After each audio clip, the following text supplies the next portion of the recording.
Hi everyone, welcome back to Data Finance Wizard. So in this video I am going to cover the whole concept of financial accounting. Yes, तो अगर आप एक student हो, business owner हो या फिर आप अकाउंटिंग सीखना चाहते हो तो ये वीडियो बिल्कुल आपके लिए हेल्पफुल होने वाली है। तो चलिए शुरू करते हैं बिना किसी देरी के। First of all you will get to know that what is financial accounting and key concept in financial accounting. So understand it first. Financial accounting जो होता है वो branch of accounting that focus on recording, summarizing and reporting financial transaction of a business. It provides the financial statements जैसे कि balance sheet हो गया, income statement, cash flow statement, जो कि हेल्प करता है स्टेक होल्डर्स को, इन्वेस्टर्स को, क्रेडिटर्स को, रेगुलेटर्स को कंपनीज की फाइनेंशियल हेल्थ समझने में। फाइनेंशियल अकाउंटिंग एक ब्रांच ऑफ अकाउंटिंग हो गया जो कि जिसका फोकस होता है रिकॉर्डिंग ट्रांजेक्शन्स को रिकॉर्ड करना, समराइज करना, रिपोर्ट करना। कैसे ट्रांजेक्शन्स को? फाइनेंशियल ट्रांजेक्शन्स को, बिजनेस के फाइनेंशियल ट्रांजेक्शन्स को रिकॉर्ड करना, समराइज करना एंड रिपोर्ट करना मेन फोकस होता है। It is a branch of accounting as you know. और ये फाइनेंशियल स्टेटमेंट्स प्रोवाइड करता है लाइक बैलेंस शीट हो गया, इनकम स्टेटमेंट हो गया एंड कैश फ्लो स्टेटमेंट हो गया, जो कि हेल्प करता है स्टेक होल्डर्स को लाइक इन्वेस्टर्स, क्रेडिटर्स, रेगुलेटर्स को ये जानने में कि कंपनी की फाइनेंशियल हेल्थ कैसी है। There are some key concepts in financial accounting like accrual versus cash accounting. accrual वो accounting होता है, accrual accounting वो accounting होता है जिसमें रेवेन्यू और एक्सपेंसेस रिकॉर्ड हो जाते हैं जब वो अर्न किए जाते हैं, रिगार्डलेस कैश रिसीव हुई हो और नहीं हुई हो। ठीक है। और कैश अकाउंटिंग जस्ट अपोजिट है, जब तक कैश रिसिप्ट नहीं होती बिजनेस में तब तक उसको रिकॉर्ड नहीं करते। Gap versus IFRS. So yes, GAAP, generally accepted accounting principles, and international financial reporting standards are the two main frameworks guiding financial reporting. And then after, double entry system. So yes, every financial transaction has two equal and opposite effects. Her financial transaction के two equal और opposite effects होते हैं जो record किए जाते हैं debit और credit में। अब फाइनेंशियल स्टेटमेंट तो मैंने पहले भी बताया कि फाइनेंशियल स्टेटमेंट 3 तरह के होते हैं। There are 3 types of financial statement. First is balance sheet. What balance sheet shows? Balance sheet shows the assets, liabilities and equity at a specific point in time. And after that, the income statement. It reports the revenue, expenses and net profit loss over a period. And then cash flow statement. So yes, cash flow statement tracks cash inflows and outflows from operations, investing and financing activities. Then a new concept has come, that is matching principle. What is matching principle? The expenses should be recorded in same period as the revenues they help generate. मतलब दोनों side बराबर होना चाहिए, equal होना चाहिए। And then revenue recognition principle. Revenue is recognised when earn, not necessarily cash receive हुआ या नहीं हुआ। फिर depreciation and amortisation. So allocation of cost of tangible and intangible assets over their useful life, उसको हम depreciation और amortisation कहते हैं। फिर अकाउंटिंग इक्वेशन। अकाउंटिंग इक्वेशन में ये होता है हमारा asset equal to liabilities plus equity. This is the equation that you should know, or it forms the foundation of financial accounting. So yes, financial accounting and managerial accounting serve different purposes and audiences. They both deal with financial data. सो ये comparison है दोनों का, financial accounting और managerial accounting कैसे अलग होते हैं। तो हम समझते हैं कि फाइनेंशियल अकाउंटिंग जो है वो इंफॉर्मेशन देता है एक्सटर्नल स्टेक होल्डर्स को, लाइक रेगुलेटर्स हो गए, इन्वेस्टर्स हो गए। बट मैनेजरल अकाउंटिंग जो है वो इंटरनल मैनेजमेंट को हेल्प करता है डिसीजन लेने में, बिजनेस डिसीजन को लेने में। ठीक है। फिर यूजर्स कौन सा हो गया फाइनेंशियल अकाउंटिंग के? इन्वेस्टर्स हो गए, क्रेडिटर्स हो गए, रेगुलेटर्स हो गए, टैक्स अथॉरिटीज़ हो गए। मैनेजरल अकाउंटिंग में company, managers, executive and employees. ये जो मैनेजरल अकाउंटिंग में जो भी चीज़ें की जाती है, जो भी ट्रांजेक्शन्स एंड जो भी रिपोर्टिंग, समराइजिंग जो भी की जाती है, वो सिर्फ और सिर्फ इंटरनल मैनेजमेंट को हेल्प करती है बिजनेस डिसीजन को लेने में। बट फाइनेंशियल अकाउंटिंग में जो भी चीज़ें की जाती है वो एक्सटर्नल स्टेक होल्डर्स को हेल्प करती हैं। फोकस इसका होता है फाइनेंशियल अकाउंटिंग का पास्ट फाइनेंशियल परफॉर्मेंस पे, जबकि मैनेजरल अकाउंटिंग का future planning and budgeting and forecasting पे होता है। रिपोर्ट्स फाइनेंशियल स्टेटमेंट में बनते हैं balance sheet, income statement, cash flow statement, जबकि मैनेजरल अकाउंटिंग में बनता है internal reports like budget, cost analysis, variance reports. फिर रेगुलेशन। तो यस, फाइनेंशियल अकाउंटिंग में gap, IFRS and other regulatory bodies होते हैं, लेकिन इसमें कोई मैंडेटरी रेगुलेशंस नहीं होता है। बिजनेस की नीड के अकॉर्डिंग इसको हम कस्टमाइज़ कर सकते हैं। Time frame. फाइनेंशियल अकाउंटिंग में reports prepare by periodically, quarterly and annually, जबकि मैनेजरियल अकाउंटिंग में report generated needed daily, weekly, monthly. So yes, as you can see, ये जो होता है financial accounting, yes, financial accounting जो होता है वो अक्रूवल बेस्ड अकाउंटिंग होता है, जबकि ये कैन बी यूज अक्रूवल, जो मैनेजरियल अकाउंटिंग होता है can be use accrual, cash और अदर रेलेवेंट बेसिस। तो आप देख सकते हैं, ये कुछ चीज़ें हैं जो आप इसको समझ सकते हैं, like financial accounting ensure compliance and transparency for external stakeholders, but managerial accounting focus on internal decision making, efficiency and business strategy. I hope this is clear to you. अब हम बात करते हैं, ये वीडियो स्टार्ट होती है अब, introduction to accounting. अब हम इंट्रोडक्शन अकाउंटिंग को ब्रीफ में समझेंगे।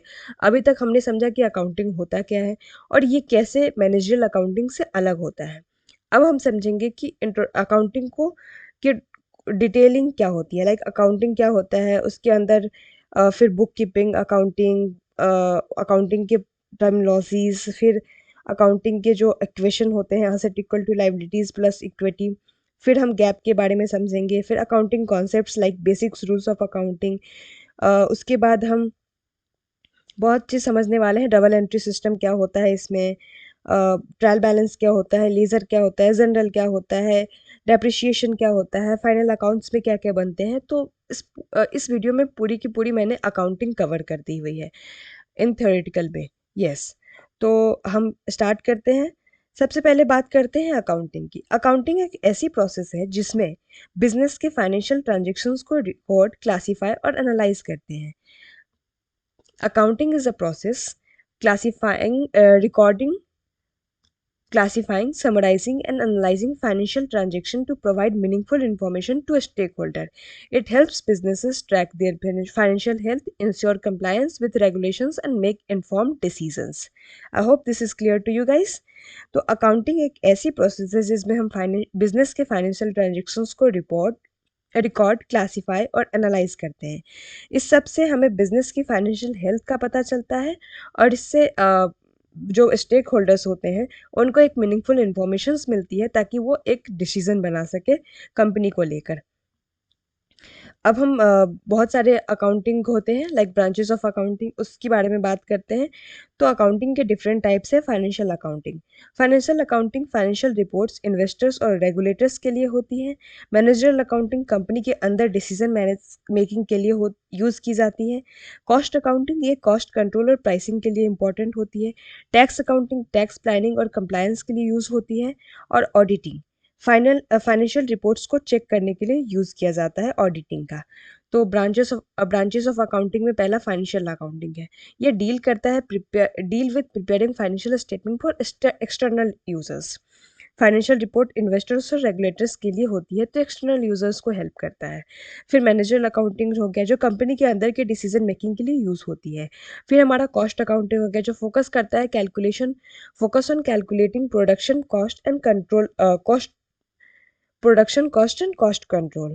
तो यस, ये कॉस्ट कंट्रोल और प्राइसिंग के लिए इंपॉर्टेंट है। फिर टैक्स, जैसा कि मैंने बोला कि इसमें टैक्स प्लानिंग होती है, फाइलिंग रिटर्न्स होते हैं। फिर ऑडिटिंग, तो ये फाइनेंशियल रिपोर्ट्स को चेक करने के लिए होता है। हाँ तो गाइस, आप किस टाइप का अकाउंटिंग सीखना चाहते हो कमेंट करके ज़रूर बताना, ठीक है। अब हम बात करेंगे introduction to bookkeeping and accounting. तो यस, अब हम बात करते हैं introduction to bookkeeping. Bookkeeping और अकाउंटिंग दोनों एक जैसे लगते हैं बट दोनों में डिफरेंस है। बुक कीपिंग का काम होता है सिर्फ डेली ट्रांजैक्शन रिकॉर्ड करना, जैसे कि सेल्स और परचेज लिखना, कैश और बैंक ट्रांजैक्शन मेंटेन करना, लेजर और ट्रायल बैलेंस प्रिपेयर करना। तो बुक कीपिंग जो होता है, book keeping is the process of recording daily financial transactions in a systematic manner. It includes tasks like recording sales, purchase, receipt, and payments. But accounting is little bit different from it. Accounting goes beyond bookkeeping by summarizing, analyzing, interpreting financial data. तो accounting इससे एक कदम आगे है। इसमें हम financial data को analyse करके profit loss और डिसीजन मेकिंग के लिए यूज़ करते हैं, ठीक है। और कुछ डिफरेंसेस हैं यहाँ पे बुक कीपिंग एंड अकाउंटिंग का। जैसे कि बुक कीपिंग जो होता है वो ट्रांजेक्शन्स को रिकॉर्ड करता है, बुक कीपिंग सिर्फ ट्रांजेक्शन्स को रिकॉर्ड करता है, बट अकाउंटिंग में समराइज भी किया जाता है, एनालाइज भी किया जाता है, इंटरप्रेट भी किया जाता है। बुक कीपिंग में फाइनेंशियल रिकॉर्ड को मेंटेन किया जाता है, बट अकाउंटिंग में डिसीजन मेकिंग भी होती है। बुक कीपिंग में includes journal entries, ledgers and trial balance होते हैं, लेकिन अकाउंटिंग में हमारा फाइनेंशियल स्टेटमेंट एंड एनालिसिस भी आ जाता है। बुक कीपिंग कोई भी इंसाइट्स प्रोवाइड नहीं करता, सिर्फ ट्रांजेक्शन्स को रिकॉर्ड करता है, but in accounting it helps in financial planning. So कुछ अलग टर्म्स है, बेसिक अकाउंटिंग टर्म्स है जिसको समझना ज़रूरी है। तो अकाउंटिंग क्यों ज़रूरी है? अगर आप एक बिजनेस रन कर रहे हो या फिर स्टॉक मार्केट में इन्वेस्ट कर रहे हो, तो अकाउंटिंग की नॉलेज बहुत इंपॉर्टेंट है। कुछ अकाउंटिंग के बेनिफिट्स के बारे में बात कर लेते हैं पहले। फाइनेंशियल ट्रैकिंग में हेल्प करता है, हर एक पैसे का हिसाब रखता है। डिसीजन मेकिंग में हेल्प करता है, डेटा एनालाइज करके एक अच्छी फाइनेंशियल प्लानिंग करने में मदद करता है। लीगल कंप्लायंस लाइक टैक्स और गवर्नमेंट रूल्स फॉलो करने में हेल्प करता है। फिर हम प्रॉफिटेबिलिटी एनालिसिस का पता चलता है, पता चलता है कि बिजनेस प्रॉफिट में है या लॉस में। इन्वेस्टर्स को कॉन्फिडेंस भी देता है। अगर आपके अकाउंट्स क्लियर और ट्रांसपेरेंट होते हैं, तो इन्वेस्टर्स आपके बिजनेस में इन्वेस्ट करना पसंद करेंगे। ठीक है, अब हम कुछ टर्म्स के बारे में बात करेंगे। जैसे कि हमारा असेट हो गया। तो असेट क्या होता है? असेट बिजनेस के पास जो भी संपत्ति है, जैसे कि कैश हो गया, बिल्डिंग हो गई, मशीनरी हो गया, जो जो भी रिसोर्सेज है जो बिजनेस ओन कर रही है, उस कंपनी की है, उसको बिजनेस की है, उसको हम असेट्स बोलते हैं। फिर हम लाइबिलिटीज़ की बात करते हैं, तो बिजनेस के ऊपर जो भी उधार या लोन है, उसको हम लाइबिलिटीज़ बोलते हैं। जो भी अमाउंट जो बिजनेस ओज कर रही है, लाइक लोन्स, अकाउंट पेबल्स, तो लाइबिलिटीज़ हो गई। इक्विटी में बिजनेस में ओनर का खुद का इन्वेस्टमेंट होता है, उसको इक्विटी बोलते हैं। फिर revenue, income earn from business operations, तो ये बिजनेस की कमाई जो सेल्स से होती है उसको हम रेवेन्यू बोलते हैं। एक्सपेंसेस, बिजनेस के खर्च जैसे कि रेंट, सैलरी और इलेक्ट्रिसिटी बिल, ये सब सारे एक्सपेंसेस में आते हैं। फिर प्रॉफिट एंड लॉस, रेवेन्यू और एक्सपेंसेस के बीच का डिफरेंस हमारा प्रॉफिट एंड लॉस हो जाता है। अगर हम रिजल्ट की लेजर की बात करें, तो ये कलेक्शन ऑफ अकाउंट्स में ट्रांजेक्शन्स आर रिकॉर्डेड। जब जनरल एंट्री के बाद नेक्स्ट स्टेप जो होता है अकाउंटिंग का, वो लेजर होता है। उसमें डिफरेंट डिफरेंट अकाउंट्स बनते हैं नए नए, और वो कलेक्शन ऑफ अकाउंट्स इसलिए कहते हैं जहाँ पे सारे ट्रांजेक्शन्स रिकॉर्ड होते हैं। फिर जनरल क्या होती है? जनरल पहला स्टेप होता है the book where financial transactions are initially recorded. फिर हमारा ट्रायल बैलेंस, जब अकाउंटिंग का प्रोसेस चालू होता है तो जनरल करते हैं, जब सबसे पहले इनिशियली रिकॉर्ड किया जाता है हमारा ट्रांजेक्शन्स जिस बुक में। फिर लेजर होता है, जब डिफरेंट अकाउंट्स मतलब कलेक्शंस ऑफ अकाउंट्स होता है, उसको लेजर बोलते हैं। फिर ट्रायल बैलेंस बनती है। ट्रायल बैलेंस में statement of check whether total debits equal to total credits, एक स्टेटमेंट बनाते हैं जिसमें हम चेक करते हैं कि टोटल डेबिट जो हो रहा है वो टोटल क्रेडिट के बराबर हो रहा है या नहीं हो रहा है। And then depreciation, the reduction in the value of an asset over time. ठीक है, हर असेट का टाइम के अकॉर्डिंग उसकी वैल्यू में रिडक्शन हो जाना, मतलब वैल्यू गिर जाना, डेप्रिशिएशन कहलाता है। Needs and importation of accounting मैंने डिस्कस कर दिया आपसे पहले ही। फाइनेंशियल ट्रैकिंग में हेल्प करता है, डिसीजन मेकिंग में, लीगल कंप्लायंस में, प्रॉफिटेबिलिटी एनालिसिस में, इन्वेस्टर्स को कॉन्फिडेंस भी देता है, फ्रॉड प्रिवेंशंस में, बिजनेस ग्रोथ में भी हेल्प करता है। अब हम बात करेंगे कॉन्सेप्ट्स ऑफ अकाउंटिंग इक्वेशन की। तो यस, क्या होता है कॉन्सेप्ट्स ऑफ अकाउंटिंग इक्वेशन? तो समझते हैं हम इसको। अकाउंटिंग इक्वेशन जो है, yes, accounting equation is the foundation of double entry book keeping. तो समझते हैं इसको। फॉर्मूला इसका सबसे पहले देख लेते हैं। Asset equal to liabilities plus equity. तो अगर एक कंपनी के पास कैश लाइक असेट जो 1 लाख रुपए है, लोन मतलब लाइबिलिटी 4 लाख रुपए है, ओनर की इन्वेस्टमेंट 60,000 है, तो इक्वेशन हमेशा बैलेंस करेगी। Like 1 lakh asset equal to 40,000 liabilities plus 60,000 equity. तो ये हमारा इक्वेशन हमेशा इक्वल रहेगी, चाहे कोई भी ट्रांजेक्शन हो। ठीक है, तो हमने बात करा इसमें अकाउंटिंग इक्वेशन, जैसा कि आपने डेफिनेशन फॉर्मूला देखा कि asset equal to liabilities plus equity, ये हमारा double entry bookkeeping system का फाउंडेशन होता है। तो इसमें असेट क्या होता है, अभी मैंने डिस्कस करा कि asset are the resources that business owns, like cash, equipment, receivables. फिर liabilities are what the business owns, like loans, payables, equity. Equity represents the owner stakes in the business. अब example मैंने लिया कि this equation must always balance after every transaction, हर transaction के बाद asset equal to liabilities plus equity होना ही चाहिए, जैसा कि यहाँ पे हुआ है। ठीक है, तो अब हम बात करने वाले हैं व्हाट इज गैप। ठीक है, जनरली एक्सेप्टेड अकाउंटिंग प्रिंसिपल्स। तो बहुत ही इंपॉर्टेंट टॉपिक है, इसके बारे में हम बात करते हैं। अगर आप सीए कर रहे हो, एमबीए स्टूडेंट हो, बीकॉम हो या फिर स्टॉक मार्केट में इंटरेस्टेड हो, तो ये वीडियो बहुत ही हेल्पफुल है आपके लिए, तो आप इसको अंत तक ज़रूर देखना। स्टार्ट करते हैं हम गैप की। तो गैप का फुल फॉर्म होता है जनरली एक्सेप्टेड अकाउंटिंग प्रिंसिपल्स। ये एक सेट ऑफ रूल्स एंड और गाइडलाइंस है जो अकाउंटिंग फाइनेंशियल स्टेटमेंट बनाते टाइम फॉलो करते हैं। ठीक है, गैप के तीन मेन ऑब्जेक्टिव्स होते हैं: कंसिस्टेंसी, ट्रांसपेरेंसी एंड रिलायबिलिटी।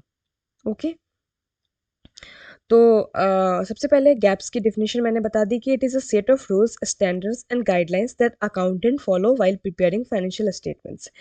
ये एक सेट ऑफ रूल्स और गाइडलाइंस है जो अकाउंटेंट फाइनेंशियल स्टेटमेंट बनाते टाइम फॉलो करते हैं। इसके तीन मेन ऑब्जेक्टिव होते हैं: consistency, transparency and reliability. Her company एक जैसे अकाउंटिंग रूल्स फॉलो करे, इसको कंसिस्टेंसी बोलते हैं। ट्रांसपेरेंसी मतलब फाइनेंशियल स्टेटमेंट क्लियर और अंडरस्टैंडेबल होना चाहिए हर किसी के लिए। रिलायबिलिटी मतलब इन्वेस्टर्स और स्टेक होल्डर्स ट्रस्ट कर सके फाइनेंशियल डेटा पे। ओके, तो गैप इंपॉर्टेंट क्यों है, सबसे पहले देखते हैं। Because it ensure consistency in financial reporting, it helps in comparison of financial statement across different companies, it provides transparency and reliability for investors and stakeholders, it is used by companies for accurate tax calculation and legal compliance. अब कुछ की aspects है gap के, जैसे कि हमारा accounting principle. तो ये basic rules that accountant must follow, accounting concept, this fundamental ideas that guide accounting and accounting convention, जैसे कि जनरल कस्टम्स और प्रैक्टिसेस फॉलोड बाय अकाउंटेंट्स। अब हम accounting concepts like basic rules of accounting की बात करेंगे। तो ये होता क्या है, अकाउंटिंग कॉन्सेप्ट्स पे वो फंडामेंटल आइडियाज होती है जो अकाउंटिंग प्रोसेस को गाइड करते हैं। 7 इंपॉर्टेंट अकाउंटिंग कॉन्सेप्ट्स होते हैं। पहला हमारा है बिजनेस एंटिटी कॉन्सेप्ट। बिजनेस और owner, business and owner are separate entities. A business bank account is separate from the owner's personal account. तो ये बिजनेस और ओनर अलग अलग होते हैं। अगर एक ओनर ने बिजनेस के लिए 50,000 दिए हैं तो उसको लोन या कैपिटल माना जाएगा। ठीक है, पर्सनल नहीं, पैसा नहीं है। दूसरा हमारा गोइंग कंसर्न कॉन्सेप्ट होता है। इसमें ऐसा होता है कि बिजनेस लॉन्ग टर्म चलेगा, यही अजम्पशन होता है। ठीक है, तो फाइनेंशियल रिपोर्ट फ्यूचर को ध्यान में रख कर बनाया जाता है, न कि क्लोजर एज्यूम करके। फिर तीसरा हमारा है मनी मेजरमेंट कॉन्सेप्ट। सिर्फ वही ट्रांजेक्शन्स रिकॉर्ड होते हैं जो मनी में मेजर हो सके।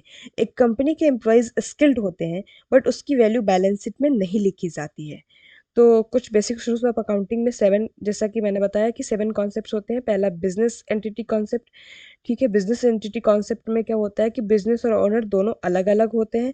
फिर दूसरा मैंने बताया कि going concern, business long term चलेगा, ही अजम्पशंस होता है। फिर मनी मेजरमेंट कॉन्सेप्ट, सिर्फ वही ट्रांजेक्शन्स रिकॉर्ड होते हैं जो मनी में मेजर हो सके। फिर हमारा अक्रूवल कॉन्सेप्ट होता है, लाइक ट्रांजेक्शन तब रिकॉर्ड होता है जब वो होता है, न कि पैसा जब मिलता है। एक कंपनी ने प्रोडक्ट बेचा लेकिन पेमेंट 1 महीने बाद आएगा, फिर भी सेल रिकॉर्ड हो जाएगा आज ही। पांचवा हमारा आता है मैचिंग कॉन्सेप्ट। एक्सपेंस और इनकम को एक ही पीरियड में रिकॉर्ड करना होता है। अगर एक बिजनेस नवंबर में रॉ मटेरियल परचेज करता है और दिसंबर में प्रोडक्ट बेचता है तो दोनों ट्रांजेक्शन दिसंबर में ही रिकॉर्ड होंगी। फिर हमारा 6th नंबर है accounting period concept. Financial statement एक फिक्स्ड पीरियड जैसे कि ईयरली, क्वार्टरली के लिए बनाया जाता है। ठीक है, हमारा लास्ट कॉन्सेप्ट है, क्या है last concept? Cost concept. Assets हमेशा ओरिजिनल कॉस्ट पे रिकॉर्ड होते हैं, मार्केट प्राइस पे नहीं। अगर एक लैंड 10 साल पहले 5 लाख में खरीदा गया है तो बैलेंस शीट में आज भी 5 लाख ही लिखा होगा, चाहे उसकी मार्केट वैल्यू 50 लाख हो गई हो। तो ये अलग चीज़ है। ठीक है, अब हम कन्वेंशन की बात करते हैं। अकाउंटिंग कन्वेंशंस क्या होते हैं? जनरली अकाउंटिंग प्रैक्टिसेस में अकाउंटिंग कन्वेंशंस वो प्रैक्टिसेस हैं जो अकाउंटेंट तब फॉलो करते हैं जब स्पेसिफिक रूल्स अवेलेबल नहीं होते हैं।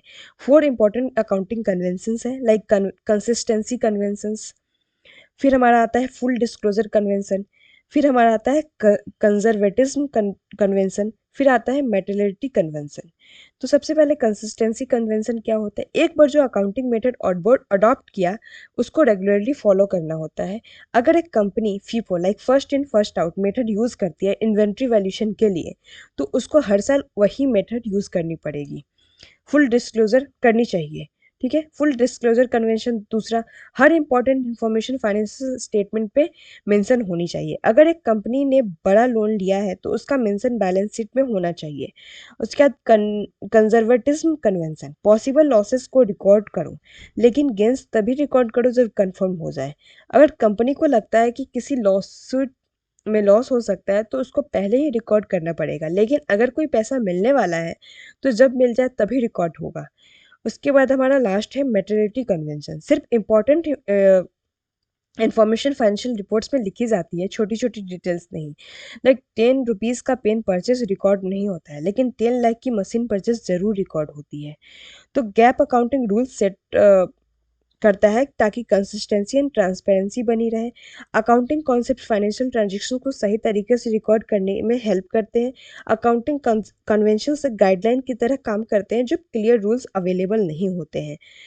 तो I hope this is clear to you guys. Okay, तो अब हम बात करते हैं rules of debit and credit in double entry system. सबसे पहले समझेंगे what is double entry system. So yes, double entry system is the method of recording financial transactions पर each transaction has two effects. ठीक है, तो accounting एक ऐसी language है जो बिजनेस के हर ट्रांजेक्शन्स को रिकॉर्ड करती है। डबल एंट्री सिस्टम एक ऐसा सिस्टम है जिसमें हर ट्रांजेक्शन दो जगह अफेक्ट करता है। जैसे कि एक अकाउंट डेबिट होता है तो दूसरा अकाउंट क्रेडिट होता ही होता है। इसका बेसिक रूल है हर डेबिट के लिए एक इक्वल और अपोजिट क्रेडिट होता है। इसका बेसिक रूल क्या है, हर डेबिट के लिए एक इक्वल और अपोजिट क्रेडिट होता ही होता है। ठीक है, तो this system ensures accuracy, prevent frauds and maintain a proper financial records and the total of debit must always be equal to the total of credits. Okay, one account is debited and another account is credited with an equal amount. तो ठीक है, example देखते हैं। अगर आपने 10,000 का माल खरीदा और कैश में पेमेंट किया तो परचेज अकाउंट डेबिट होगा, मतलब 10,000 से क्योंकि माल आपके पास आया है, एंड कैश अकाउंट क्रेडिट होगा क्योंकि 10,000 से क्योंकि पैसे चले गए हैं आपके अकाउंट से। अब हम बात करेंगे golden rules of debit and credit की। In accounting transactions are classified into 3 types of accounts, personal account, real account and nominal account. Yes, so हम गोल्डन रूल्स को समझते हैं। पर्सनल अकाउंट में होता है debit the receiver, credit the giver. Real account में debit what comes in, credit what goes out. And in nominal account debit all expenses and losses and credit all incomes and gains. तो yes, personal account में debit the receiver, credit the giver, मतलब जो पैसे या assets receive करेगा उसको debit करेंगे और जो देगा उसको क्रेडिट करेंगे। ठीक है, अगर आप किसी सप्लायर से माल उधार में ले रहे हो तो सप्लायर के अकाउंट क्रेडिट होगा क्योंकि वो गिवर है, आपका अकाउंट डेबिट होगा क्योंकि आप रिसीवर हो। फिर हमारा रियल अकाउंट है, debit what comes in and credit what goes out. इसका मतलब जो चीज़ बिजनेस में आ रही है उसको डेबिट करेंगे, जो जा रही है उसको क्रेडिट करेंगे। अगर आपने एक नया लैपटॉप खरीदा अपने बिजनेस के लिए तो लैपटॉप अकाउंट डेबिट होगा क्योंकि लैपटॉप आपके बिजनेस में आया है। कैश अकाउंट क्रेडिट होगा क्योंकि आपके पैसे जो हैं वो चले गए हैं। फिर हमारा नॉमिनल अकाउंट है, debit all expenses and losses, credit all incomes and gains. तो जो भी खर्चा या लॉस होगा उसको डेबिट करेंगे और जो भी इनकम या प्रॉफिट होगा उसको क्रेडिट करेंगे। अगर आपने रेंट दिया 5,000 तो रेंट अकाउंट डेबिट होगा क्योंकि ये एक्सपेंस है, कैश अकाउंट क्रेडिट होगा क्योंकि पैसे चले गए हैं। डबल एंट्री सिस्टम क्यों ज़रूरी है? बिजनेस की एक्यूरेसी मेंटेन करने के लिए, एरर्स और फ्रॉड्स को डिटेक्ट करने में मदद करता है और फाइनेंशियल स्टेटमेंट जैसे balance sheet, profit and loss account बनाने में हेल्प करता है। हर ट्रांजेक्शन के प्रॉपर रिकॉर्ड मेंटेन होते हैं, बिजनेस की ट्रू फाइनेंशियल पोजीशन दिखाता है ये।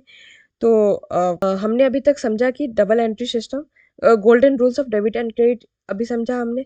पर्सनल अकाउंट में क्या होता है, रियल अकाउंट में क्या होता है, नॉमिनल अकाउंट में क्या होता है, इसके इंपॉर्टेंस क्या है डबल एंट्री सिस्टम्स की, ये मैंने डिस्कस करा। अब हम बात करेंगे लेजर एंड ट्रायल बैलेंस। तो लेजर एंड ट्रायल बैलेंस को समझते हैं थोड़ा। सबसे पहले बात करते हैं लेज़र क्या होता है। लेज़र को प्रिंसिपल बुक ऑफ अकाउंट्स भी कहा जाता है। इसमें हर फाइनेंशियल ट्रांजैक्शन को अलग अलग अकाउंट्स में क्लासीफाई करके रिकॉर्ड किया जाता है। हर ट्रांजैक्शन का डेबिट और क्रेडिट अफेक्ट होता है, जो लेज़र में प्रॉपर्ली मेंटेन किया जाता है। लेज़र की मदद से हम किसी भी अकाउंट का बैलेंस चेक कर सकते हैं। ठीक है, ledger is known as principal book of accounts. It contains classified records of all financial transactions related to different accounts. Every transactions from the journal is posted to the respective ledger account under debit and credit columns, and the ledger help in tracking balances for different accounts like assets, liabilities, income and capital income and expenses. तो अब हम समझ लिए कि laser क्या होता है। Laser को प्रिंसिपल बुक ऑफ अकाउंट्स भी कहा जाता है। इसमें हर फाइनेंशियल ट्रांजैक्शंस को अलग अलग अकाउंट्स में क्लासीफाई किए करके रिकॉर्ड किया जाता है। हर ट्रांजैक्शन का डेबिट और क्रेडिट अफेक्ट होता है, जो लेज़र में प्रॉपरली मेंटेन किया जाता है। लेज़र की मदद से हम किसी भी अकाउंट का बैलेंस चेक कर सकते हैं। अगर आपने माल खरीदा 10,000 का और कैश में पेमेंट किया तो परचेज अकाउंट डेबिट होगा, क्योंकि 10,000 डेबिट होगा 10,000 से, क्योंकि माल आपके पास आया है। कैश अकाउंट क्रेडिट होगा 10,000 से, क्योंकि पैसे आपके चले गए हैं। ठीक है, लेजर पोस्टिंग क्या होती है अब उसको समझते हैं। तो लेज़र पोस्टिंग का मतलब है जनरल में लिखे गए ट्रांजेक्शन्स को लेज़र अकाउंट में ट्रांसफ़र करना। जनरल में लिखे गए ट्रांजेक्शन्स को लेज़र अकाउंट में ट्रांसफ़र करना is called ledger posting. Ledger posting is the process of transferring the financial transactions from the journal to respective ledger accounts. तो स्टेप क्या है उसके? तो स्टेप्स ये है कि अकाउंट आइडेंटिफाई करना। पहले देखें कि ट्रांजेक्शन्स में कौन से अकाउंट्स अफेक्टेड हैं, लाइक डेबिट और क्रेडिट साइड डिसाइड करें। दूसरा हमारा है कि एंटर इन डेबिट और क्रेडिट साइड। जो चीज़ बिजनेस में आ रही है उसको डेबिट से, और जो जा रही है उसको क्रेडिट करेंगे। डेट और नरेशन लिखें। प्रॉपरली एंट्री का रेफरेंस मेंटेन करें।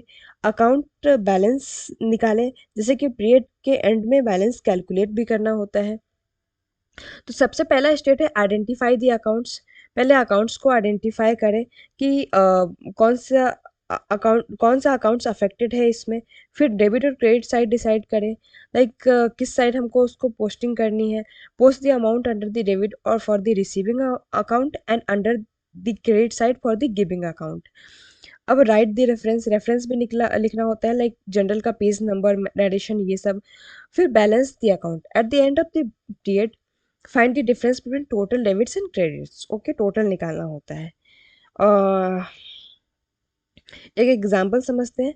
लेज़र बनाने के लिए हम अलग अलग अकाउंट्स मेंटेन करने होते हैं आपको। ठीक है, तो लेज़र बनाने का ये प्रिपरेशन है कि लेज़र बनाने के लिए हमको अलग अलग अकाउंट्स मेंटेन करने होते हैं।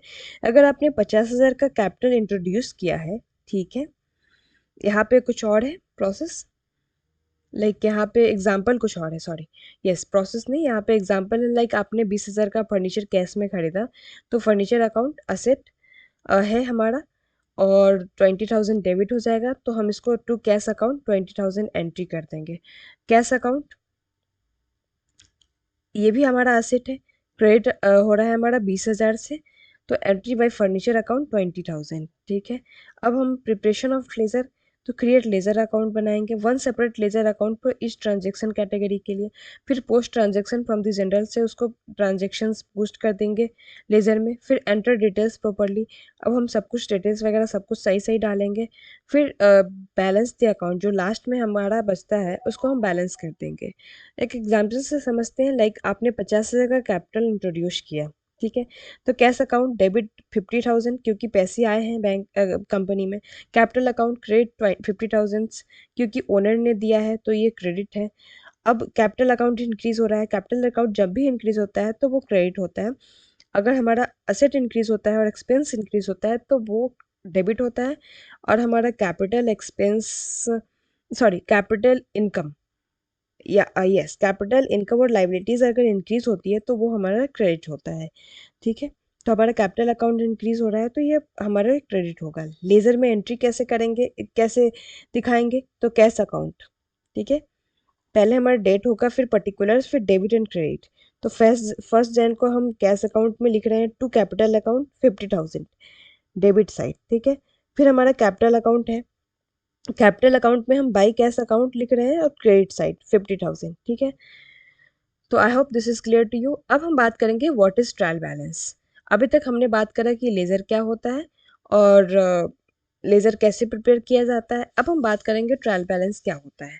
First of all, trial balance is a summary of all ledger balances prepared at the end of accounting period to check the accuracy of accounting records. It ensures that the total of debit balance is equal to total of credit balances. If both sides are equal, it means the records are accurate. If not, it indicates errors that not be corrected. ठीक है। Features of trial balance, it helps in checking mathematical accuracy of ledger account. It act as a basis for financial statements. It detects errors and mistakes in bookkeepings. Follow the double entry system, so total debit equal to total debits and credit must match. Trial balance एक statement होता है जहाँ पे सभी ledger accounts के balance को summarise करते हैं. इसका मेन पर्पस है चेक करना कि अकाउंटिंग रिकॉर्ड्स जो अकाउंटिंग रिकॉर्ड्स हैं सही है या नहीं है. ठीक है। अगर टोटल डेबिट और टोटल क्रेडिट मैच नहीं करते तो कोई एरर है जो करेक्ट करना पड़ेगा. ओके। हमारा सबसे पहले हम किस क्या लिखते हैं, अकाउंट नेम लिखते हैं, like cash account, sales account, purchase account, capital account, total और रेंट अकाउंट. फिर हम डेबिट लिखते हैं, फिर क्रेडिट लिखते हैं, मतलब डेबिट का अमाउंट लिखते हैं, क्रेडिट का अमाउंट लिखते हैं. जो भी डेबिट में जाएगा उसको डेबिट में लिखेंगे, like cash account 50,000, sales account 1 lakh credit हो रहा है तो क्रेडिट साइड लिखेंगे. अगर दोनों साइड्स मैच कर रही हो तो ट्रायल बैलेंस सही है, वरना कोई एरर है जो उसको सही करना पड़ेगा. ट्रायल बैलेंस का इंपॉर्टेंस जैसे कि अकाउंट एरर्स डिटेक्ट करने के लिए, फाइनेंशियल स्टेटमेंट प्रिपेयर करने के लिए, बिजनेस की फाइनेंशियल पोजीशन समझने के लिए, लेजर अकाउंट्स का समरी देने के लिए. ठीक है, ये है हमारा, दोनों साइड बराबर है. इंपॉर्टेंस हमने डिस्कस कर लिया अभी कि क्या होता है, एक्यूरेसी मेंटेन करना, preparing the final accounts etc. अब ट्रायल बैलेंस को और डिटेल में समझते हैं, लाइक बैलेंस मेथड से. तो सबसे पहले ट्रायल बैलेंस क्या होता है. ट्रायल बैलेंस एक स्टेटमेंट है जो हर लेजर अकाउंट को के बैलेंसेस को समराइज करता है. इसका मेन पर्पस है चेक करना कि अकाउंटिंग रिकॉर्ड सही है या नहीं है. ये इंश्योर करता है टोटल डेबिट्स और टोटल क्रेडिट्स इक्वल है, जिससे पता चलता है कि double entry system properly follow हुआ है या नहीं हुआ है. अगर डेबिट और क्रेडिट मैच नहीं कर रहे हैं तो इसका मतलब कि अकाउंटिंग में कोई एरर हो सकता है, उसको सही करना पड़ेगा. फीचर्स की बात करते हैं ट्रायल बैलेंस के, तो एंड ऑफ अकाउंटिंग पीरियड पर and of accounting period prepare किया जाता है. ये किसी भी अकाउंटिंग पीरियड के एंड में बनाया जाता है. सभी लेजर बैलेंसेस को दिखाता है. इसमें assets, liabilities, capital, expenses, income accounts के बैलेंसेस इंक्लूड होते हैं. डबल एंट्री सिस्टम का चेक प्रोवाइड करता है.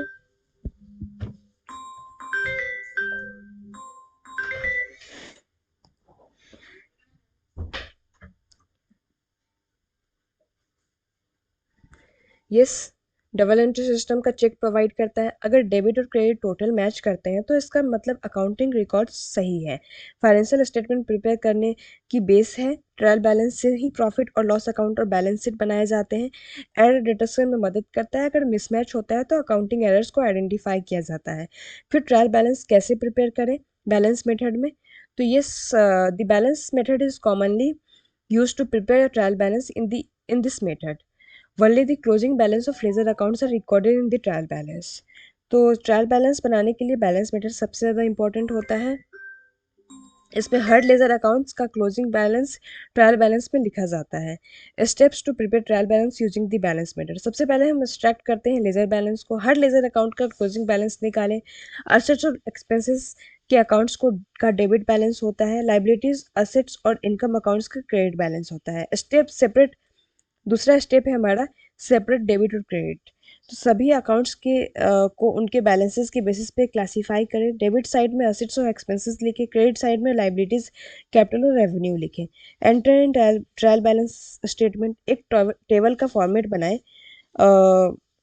ठीक है, एक टेबल फॉर्मेट में हर अकाउंट का नाम और उसका रेस्पेक्टिव बैलेंस लिखें. Total both sides, like trial balance के डेबिट और क्रेडिट टोटल कैलकुलेट करें. अगर दोनों साइड्स मैच हो जाए तो अकाउंटिंग सही है. अगर मिसमैच है तो रीचेकिंग करें. ओके, अब हमारा है example of trial balance. Like हमने बता दिया आपको कि कैसे कैसे क्या करना है. Importance of trial balance, like accounting errors detect करने के लिए, फाइनेंशियल स्टेटमेंट प्रिपेयर करने के लिए, बिजनेस की फाइनेंशियल पोजीशन समझने के लिए, लेजर अकाउंट्स का समरी देने के लिए हम ट्रायल बैलेंस का यूज़ करते हैं। Okay, now we will understand the final accounts and the preparation of trading account, profit and loss account and balance sheet. So firstly we will understand what are final accounts. Okay, so final accounts क्या होते हैं? Final accounts एक business की financial position और profitability दिखाने के लिए prepare किए जाते हैं। ये अकाउंट्स 3 पार्ट में डिवाइड होते हैं: trading account, profit and loss account and balance sheet. Trading account में क्या होता है? To find out the gross profit और gross loss of the business. तो ग्रॉस प्रॉफिट या ग्रॉस लॉस कैलकुलेट करने के लिए ट्रेडिंग अकाउंट होता है। Profit and loss account net profit या नेट लॉस निकालने के लिए। बैलेंस शीट बिजनेस की टोटल असेट्स एंड लायबिलिटीज दिखाने के लिए। तो चलिए एक एक करके इनको डिटेल में समझते हैं, ठीक है। Firstly, trading account. Meaning of trading account. The trading account is the first step in the preparation of final accounts. It helps in calculating the gross profit and gross loss of the business by considering direct revenues and direct expenses related to core operations. Format इसका क्या होता है? The trading account is divided into two sections. Debit side expenses and purchase include all direct expenses such as opening, stocks, purchase and direct expenses like wages and carriage. फिर credit side आ गया जिसमें हम sales closings वगैरह को लिखते हैं, like closing stocks, like हमारा include total sales revenue and closing stocks value हो गया। तो ट्रेडिंग अकाउंट, सबसे पहले हम ट्रेडिंग अकाउंट की बात करते हैं। तो ये अकाउंट डायरेक्ट एक्सपेंसेस और डायरेक्ट रेवेन्यू का रिकॉर्ड दिखाता है। ये purchase, sales, opening stock, closing stock, direct expenses को कंसीडर करता है। इसका मेन पर्पस है ग्रॉस प्रॉफिट और ग्रॉस लॉस कैलकुलेट करना। अगर सेल्स और क्लोजिंग स्टॉक की वैल्यू ज़्यादा है तो परचेज और डायरेक्ट एक्सपेंसेस से अगर ज़्यादा है तो ग्रॉस प्रॉफिट होता है, अगर परचेज एक्सपेंस ज़्यादा है तो ग्रॉस लॉस होता है। अगर एक बिजनेस की टोटल सेल्स 1 लाख है और परचेज 60,000 है, बेसिस 10,000 है और क्लोजिंग स्टॉक 20,000 है, तो ग्रॉस प्रॉफिट होगा sales plus closing stock minus purchase minus basis. Trading account से हमें ये समझ आता है कि बिजनेस ने अपनी मेन ऑपरेशन से कितना प्रॉफिट कमाया है, ठीक है। ये फॉर्मूला हो गया हमारा। Formula to calculate the gross profit, formula आप लिख सकते हो sales plus closing stock minus purchases minus basis, ठीक है। अब हम प्रॉफिट एंड लॉस अकाउंट को समझते हैं। प्रॉफिट एंड लॉस अकाउंट में नेट प्रॉफिट या नेट लॉस कैसे निकालें, ठीक है। तो meaning of, first of all we will understand what is the meaning of profit and loss account. So यह अकाउंट इनडायरेक्ट एक्सपेंसेस और इनडायरेक्ट इनकम्स को कंसीडर करता है। प्रॉफिट एंड लॉस अकाउंट के की पॉइंट्स होते हैं। यह अकाउंट बिजनेस के सारे इनडायरेक्ट एक्सपेंसेस और इनकम्स को ट्रैक करता है। इसका मेन पर्पस नेट प्रॉफिट या नेट लॉस निकालना होता है। कैसे कैलकुलेट करें हम? तो ग्रॉस प्रॉफिट में सारे इनडायरेक्ट एक्सपेंसेस माइनस करके करने पर जो बचेगा वो नेट प्रॉफिट होगा। अगर एक्सपेंस ज़्यादा है तो नेट लॉस होगा। अगर किसी भी बिजनेस का ग्रॉस प्रॉफिट 40,000 है और उसमें 10,000 रेंट, 5,000 सैलरी और 30,000 मिसलेनियस एक्सपेंस दिए हैं, तो नेट प्रॉफिट क्या होगा? Gross profit minus total indirect expenses. मतलब उसका 40,000 तो ग्रॉस प्रॉफिट हो गया, उसमें से 18,000 उसका नेट जो मिसलेनियस एक्सपेंस या फिर टोटल इनडायरेक्ट एक्सपेंसेस हो गए वो हो गए, तो 22,000 का नेट प्रॉफिट यहाँ पे होता है। प्रॉफिट एंड लॉस अकाउंट से बिजनेस का असली फाइनेंशियल परफॉर्मेंस दिखाई देता है, ठीक है। Importance क्या है? तो helps in understanding the overall profitability of the business. It assists in controlling unnecessary expenses and it provides the financial data for tax calculation and investor analysis. अब हम तीसरे मेन स्टेटमेंट की बात करेंगे, that is balance sheet. That is balance sheet. Meaning of balance sheet पहले समझते हैं। तो balance sheet is a financial statement in the preparation of final accounts and it is a financial statement that shows the financial position of a business on a specific date. It consists of assets and liabilities and it ensure that the company resources match its obligations. ठीक है। Balance sheet एक financial statement है, business की total asset और total liabilities को एक particular date पर दिखाती है। ये असेट और लाइबिलिटीज का कंपैरिजन दिखाती है, बताती है कि बिजनेस के पास कितनी प्रॉपर्टी है और कितने उधार है। बैलेंस शीट की स्ट्रक्चर होती है कि लाइबिलिटीज मतलब उधार और जिम्मेदारियाँ, कैपिटल, लोन्स और क्रेडिटर्स, असेट्स मतलब संपत्ति और investment like fixed assets, stock, cash, account receivables, etc। तो अगर किसी बिजनेस के पास 50,000 की एसेट है और 30,000 की लाइबिलिटी तो उसकी नेटवर्थ 20,000 होगी। बैलेंस बिजनेस की असली फाइनेंशियल हेल्थ दिखाती है और इन्वेस्टर्स इसको देख के डिसीजन लेते हैं, ठीक है। तो अभी हमने क्या देखा, फॉर्मूला क्या होता है, formula for balance sheet equations, जैसा कि हम जानते हैं कि asset equal to liabilities plus equity होता है। तो ये इंपॉर्टेंस क्या है बैलेंस शीट का, to helps in understanding the financial health of the business, it assist in making future investment and expansion decision, and it shows the liquidity position, credit worthiness of the company. So yes, financial accounts are essential for any businesses, and as they provide a complete financial summary. The trading account determines gross profit, profit and loss account calculate net profit, and balance sheet shows the financial position of a business. These statements these statements helps in making important financial decisions, planning for future growth, and ensuring compliance with tax regulations. Okay, now we will understand the final accounts with adjustment. अभी तक हमने जो समझा वो without adjustment था। अब हम final accounts को विद एडजस्टमेंट समझेंगे, जिसमें trading account with adjustment, profit and loss account with adjustment and balance account with adjustment समझते हैं। The final accounts are the financial statement that provide a clear picture of business's financial performance and position at the end of the accounting period. इसमें क्या क्या आता है, हमारा trading account, profit and loss account and balance sheet. अभी तो हमने यही सब डिस्कस करा था। तो विद एडजस्टमेंट क्या होता है,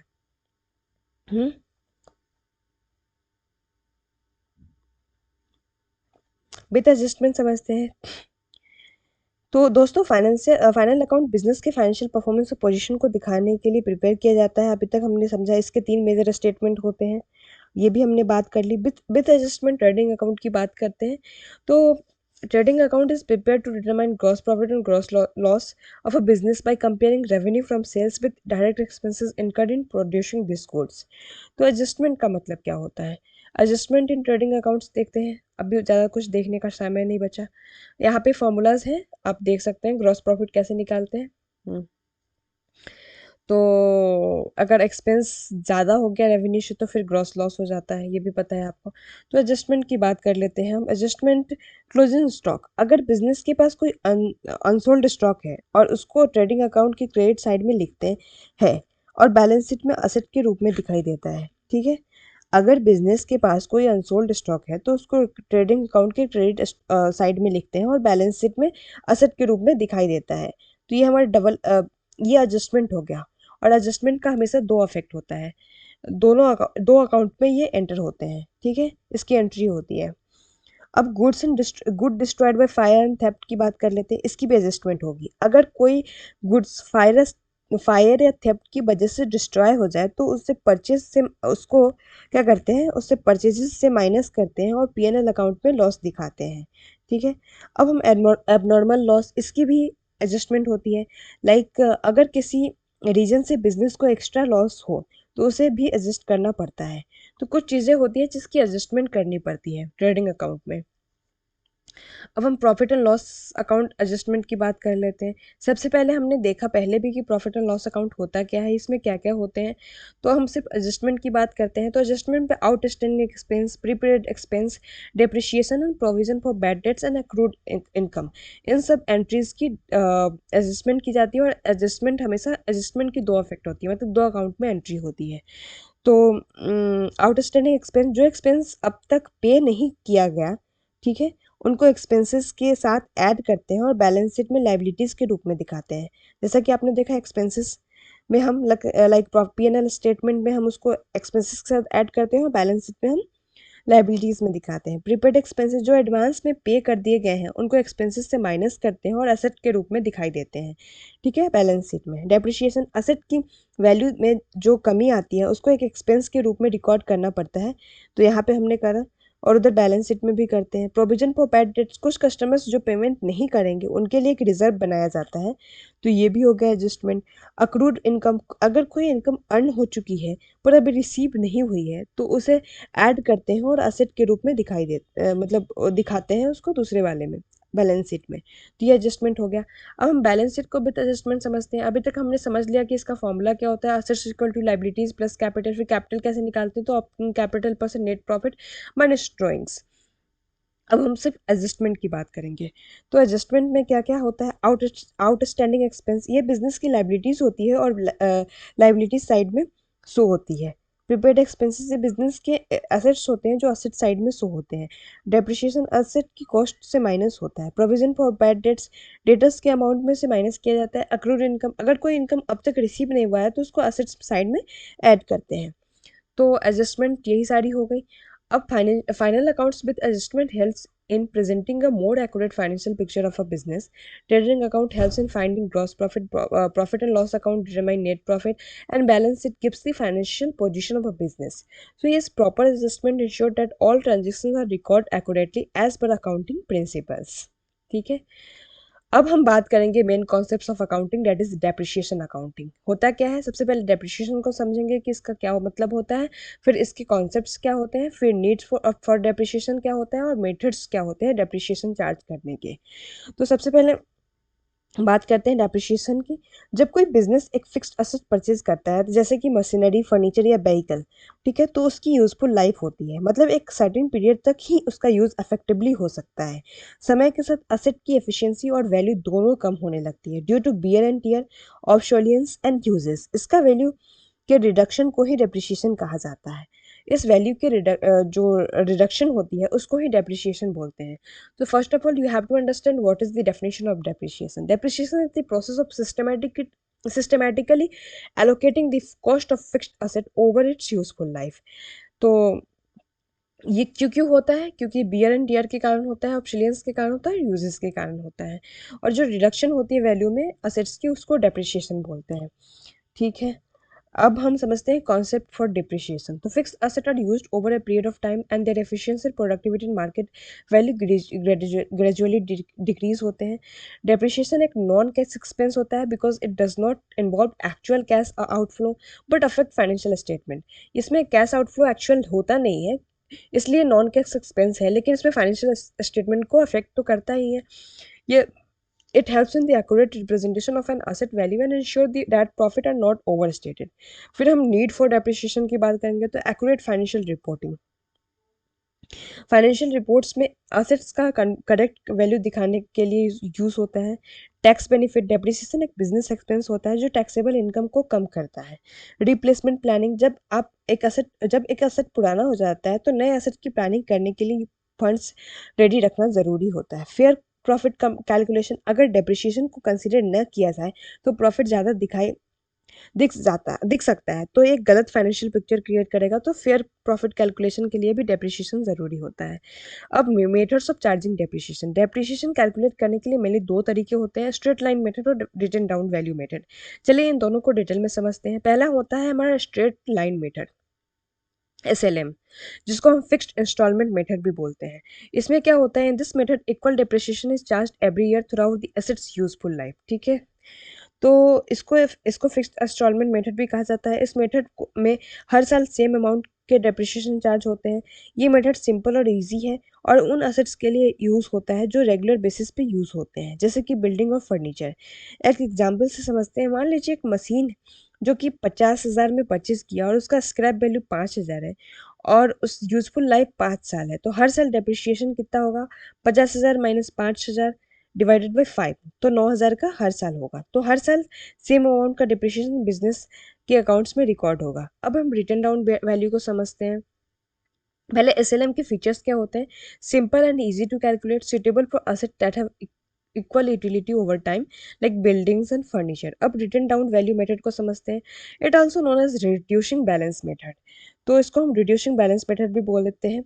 हर साल डेप्रिसिएशन असेट को करंट बुक वैल्यू पर लगाया जाता है, इस वजह से हर साल डेप्रिसिएशन अमाउंट कम होता है। ठीक है। Depreciation is charge on the book value of asset, meaning the amount decreases every year. ठीक है। अब depreciation equal to rate of depreciation into book value of the asset. तो हम कहाँ थे, हम रिटर्न डाउन वैल्यू मेथड की बात कर रहे हैं। तो इसको रिड्यूसिंग बैलेंस मेथड भी बोलते हैं। इसमें बुक वैल्यू पे डेप्रिसिएशन चार्ज किया जाता है, जिससे हर साल जो अमाउंट ऑफ डिक्रीजेस, मतलब अमाउंट जो होते हैं वो डिक्रीज हो जाते हैं। ठीक है। तो डेप्रिसिएशन अमाउंट हमेशा कम होता रहता है हर साल। ये मेथड उन असेट्स के लिए सुटेबल होता है जो जल्दी वैल्यू लूज करते हैं, जैसे कि मशीनरी और व्हीकल्स।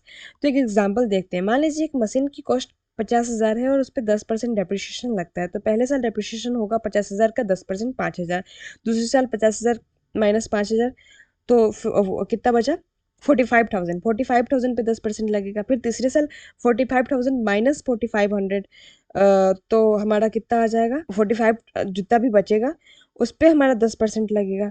ठीक है, तो 4,050 रुपीज़। तो इस मेथड में पहले ज़्यादा डिप्रिशिएशन चार्ज होता है और धीरे धीरे कम हो जाता है। ठीक है, तो I hope this is clear to you. Depreciation essential है for accurate financial reporting, tax calculation और असेट रिप्लेसमेंट प्लानिंग के लिए। दो मेथड होते हैं, स्ट्रेट लाइन मेथड डाउन और रिटन डाउन मेथड। तो अभी तक हमने पढ़ा कि स्ट्रेट लाइन मेथड में क्या होता है। स्ट्रेट लाइन मेथड हर साल सेम अमाउंट का डिप्रिशिएशन चार्ज करता है, जबकि रिटन डाउन वैल्यू मेथड जो होता है पहले ज़्यादा और बाद में कम डेप्रिशिएशन चार्ज होता है। उसमें जो डेप्रिशिएशन चार्ज होता है वो बिग वैल्यू पे होता है, मतलब बिजनेस अपनी रिक्वायरमेंट के हिसाब से सुटेबल मेथड सेलेक्ट कर सकती है। अब हम बात करने वाले हैं एनुअल रिपोर्ट की। एनुअल रिपोर्ट्स और उसके की कंपोनेंट्स की। An annual report is a comprehensive document that provides details about a company's financial performance, operations, and future plans for stakeholders. For its stakeholder, it is prepared once a year and it is primarily used by investors, shareholders, regulatory bodies, and analysts to assess the company's overall performance and financial health. तो उसके components को आप धीरे धीरे समझेंगे। सबसे पहले annual report समझते हैं। एनुअल रिपोर्ट होती क्या है? ये एक ऐसी रिपोर्ट है जो किसी भी कंपनी की फाइनेंशियल परफॉर्मेंस, ऑपरेशंस और फ्यूचर प्लान्स का डिटेल्ड ओवरव्यू देती है। ये रिपोर्ट हर साल पब्लिश होती है और इन्वेस्टर्स, शेयर होल्डर्स और रेगुलेटर्स के लिए बहुत इंपॉर्टेंट है। तो अब उसके कंपोनेंट्स को समझते हैं। सबसे पहले cover page and table of contents. Cover page पे कंपनी का नाम, लोगो और फाइनेंशियल ईयर मेंशन होता है। टेबल ऑफ कंटेंट्स एक रोड मैप की तरह काम करता है जो रिपोर्ट के अलग अलग सेक्शंस को नेविगेट करने में मदद करता है। फिर लेटर टू शेयर होल्डर्स। एक लेटर होता है जो सीईओ या चेयरमैन लिखते हैं, जिसमें कंपनी के अचीवमेंट्स, चैलेंजेस और फ्यूचर गोल्स के बारे में बताया जाता है। फिर कॉर्पोरेट इन्फॉर्मेशन। इस सेक्शन में कंपनी के board of directors, management team, auditors और लीगल एडवाइजर्स की डिटेल होती है। फिर हमारा आता है मैनेजमेंट डिस्कशन एंड एनालिसिस। तो ये section business strategy, risk, industry trends और फाइनेंशियल परफॉर्मेंस का डिटेल एनालिसिस प्रोवाइड करती है। फिर हमारा आता है फाइनेंशियल स्टेटमेंट। तो फाइनेंशियल स्टेटमेंट में अब आती है सबसे इंपॉर्टेंट फाइनेंशियल स्टेटमेंट्स। जो है फाइनेंशियल स्टेटमेंट, इसमें 3 मेजर स्टेटमेंट होती है जो किसी भी इन्वेस्टर्स के लिए बहुत इंपॉर्टेंट होती है। बैलेंस शीट, ये कंपनी के असेट्स, लाइबिलिटीज और शेयर होल्डर्स इक्विटी को दिखाता है। प्रॉफिट एंड लॉस स्टेटमेंट, ये बताता है कि कंपनी का प्रॉफिट एंड लॉस कितना हुआ है। कैश फ्लो स्टेटमेंट, ये कंपनी के कैश इनफ्लोज और आउटफ्लोज को ट्रैक करता है। अब हमारा है नोट्स टू फाइनेंशियल स्टेटमेंट। ये एक्स्ट्रा डिटेल्स और अकाउंटिंग पॉलिसीज प्रोवाइड करता है जो कंपनी ट्रांजेक्शन्स को क्लियरली समझने में मदद करता है। ठीक है, अब हमारा है कॉर्पोरेट गवर्नेंस रिपोर्ट। तो इस सेक्शन में कंपनी के बोर्ड्स मीटिंग्स, एथिकल प्रैक्टिसेस और ट्रांसपेरेंसी मेजर्स का जिक्र होता है। Then directors report. इस रिपोर्ट में कंपनी की परफॉर्मेंस, एक्सपेंशन प्लान्स और डिविडेंड रिकमेंडेशन दिए जाते हैं। देन आफ्टर ऑडिटर्स रिपोर्ट, ये एक इंडिपेंडेंट ऑडिटर का रिव्यू होता है जो फाइनेंशियल स्टेटमेंट की एक्यूरेसी को वेरीफाई करता है। Then after shareholder information, इसमें shareholdings patterns, stock performance और डिविडेंड डिटेल्स होती हैं। फिर हमारा आता है ESG, environmental, social and governance initiatives. तो अब कोई कंपनी सस्टेनेबिलिटी और CSR एक्टिविटीज़ के बारे में भी रिपोर्ट में मेंशन करती है। तो ये इसमें डिस्कस किए जाते हैं। Then future outlook and business plans, company की आगे का एक्सपेंशन और बिजनेस स्ट्रेटजीज इस सेक्शन में कवर की जाती है। तो annual report is an essential document that provide transparency and detailed information about a company's financial position and overall performance. Investors and stakeholders use this report to make informed decisions regarding their investment and assess the company's future potential. अब हमारा last concept है इस video का, that is common size and comparative statement. Yes, तो in financial analysis, common size statement and comparative statement are two important tools that help in understanding a company's financial position over different periods or in comparison with other companies. So first of all, we will understand what is common size statement. A common size statement is a financial statement in which each item is expressed as a percentage of a standard figure such as total revenue in the income statement or total assets in the balance sheet. Okay, तो common statement एक ऐसा financial statement होता है जिसमें हर item को एक standard value का percentage दिखाया जाता है। ये एनालिसिस यूजफुल होता है जब हमें अलग अलग साइज़ की कंपनी से अलग टाइम पीरियड्स के फाइनेंशियल स्टेटमेंट्स को कंपेयर करना होता है। कैसे काम करता है ये? ठीक है, अगर हम इनकम स्टेटमेंट दिखाते हैं तो हर एक्सपेंसेस और प्रॉफिट को टोटल रेवेन्यू का परसेंटेज बना दिया जाता है। अगर हम बैलेंस शीट दिखाएं तो हर असेट और लाइबिलिटी को टोटल असेट का परसेंटेज बना दिया जाता है। इसका फ़ायदा क्या है? अलग अलग साइज़ की कंपनीज का फाइनेंशियल कंपैरिजन ईजी हो जाता है। ट्रेंड और फाइनेंशियल परफॉर्मेंस का एनालिसिस ज़्यादा इफेक्टिव होता है। बिजनेस का कॉस्ट स्ट्रक्चर और प्रॉफिटेबिलिटी चेक करना सिंपल हो जाता है। कुछ लिमिटेशंस भी होते हैं इस इसमें क्या होते हैं कुछ रेशियोज, कुछ ये सिर्फ रेशियोज शो करता है, एक्चुअल नंबर्स ऑफ इम्पैक्ट का इम्पैक्ट समझना थोड़ा मुश्किल हो सकता है। अगर कंपनी का बिजनेस मॉडल चेंज हो जाए तो ये एनालिसिस एक्यूरेट नहीं लग सकता। फिर हम बात करते हैं कंपैरेटिव एनालिसिस, कंपैरेटिव स्टेटमेंट की। कंपैरेटिव स्टेटमेंट होता क्या है? कंपैरेटिव स्टेटमेंट एक फाइनेंशियल स्टेटमेंट होता है जिसमें दो या ज़्यादा साल का financial data side by side दिखाया जाता है। इसका मेन पर्पस होता है कंपनी की ग्रोथ या डिक्लाइन को एनालाइज करना। कैसे काम करता है ये? तो कंपैरेटिव इनकम स्टेटमेंट में रेवेन्यू, एक्सपेंस और प्रॉफिट का मल्टीपल ईयर्स का डेटा कंपेयर किया जाता है और कंपैरेटिव बैलेंस शीट में असेट्स, लायबिलिटीज और इक्विटी का अलग अलग ईयर्स का डेटा शो करते हैं। इसका फ़ायदा क्या है? कंपनी का पास्ट परफॉर्मेंस और फ्यूचर ट्रेंड्स को एनालाइज करने में मदद मिलती है। फाइनेंशियल स्टेटमेंट का ट्रेंड एनालिसिस और फोरकास्टिंग ईजी हो जाता है। मैनेजमेंट के लिए डिसीजन मेकिंग सिंपल हो जाता है। और लिमिटेशंस क्या है? अगर मार्केट कंडीशंस चेंज हो जाए तो फाइनेंशियल कंपैरिजन काफ़ी मिसलीडिंग हो सकता है। पास्ट परफॉर्मेंस फ्यूचर गारंटी नहीं करता, तो इसको एकदम एब्सोल्यूट ट्रूथ नहीं माना जा सकता है। ठीक है? तो दोस्तों ये थी common size statement, comparative statement की कंप्लीट एक्सप्लेनेशन। ये दोनों फाइनेंशियल एनालिसिस के बहुत के बहुत इंपॉर्टेंट टूल्स हैं जो इन्वेस्टर्स, फाइनेंस स्टूडेंट और बिजनेस ओनर्स के लिए यूजफुल होते हैं। तो I hope this all is clear to you guys. मैंने जो भी डिस्कस करा, मैंने पूरे के पूरे फाइनेंशियल अकाउंटिंग के कॉन्सेप्ट्स को डिस्कस करे हैं। फर्स्ट ऑफ ऑल मैंने डिस्कस करा कि अकाउंटिंग क्या होता है। फिर मैंने डिस्कस करा कि उसमें लेज़र जर्नल कैसे बनाते हैं, फिर लेजर्स में पोस्टिंग कैसे करते हैं। देन आफ्टर मैंने डिस्कस करा कि उसमें फाइनल अकाउंट्स कैसे बनते हैं, विदाउट एडजस्टमेंट, विद एडजस्टमेंट। फिर मैंने बताया कि डेप्रिसिएशन क्या होते हैं, उसके दो चार्जिंग मेथड्स होते हैं, स्ट्रेट लाइन मेथड और रिटन डाउन मेथड क्या होते हैं। फिर हमने बताया, डिस्कस करा कि यस, उसके बाद हमने एनुअल रिपोर्ट्स के बारे में बात करी थी। एनुअल रिपोर्ट्स में क्या क्या कंपोनेंट्स होते हैं उसको हमने डिस्कस करा। फिर हमने डिस्कस करा कि common size statement, comparative statement क्या होता है। तो ऑलमोस्ट कवर कर दिए। जो भी चीज़ कवर नहीं हुई है वो आप कमेंट बॉक्स में लिख के बता सकते हैं। फिर मैं उस पर एक स्पेसिफिक वीडियो बनाऊंगी। और ओके, तो तब तक के लिए थैंक्स फॉर वॉचिंग।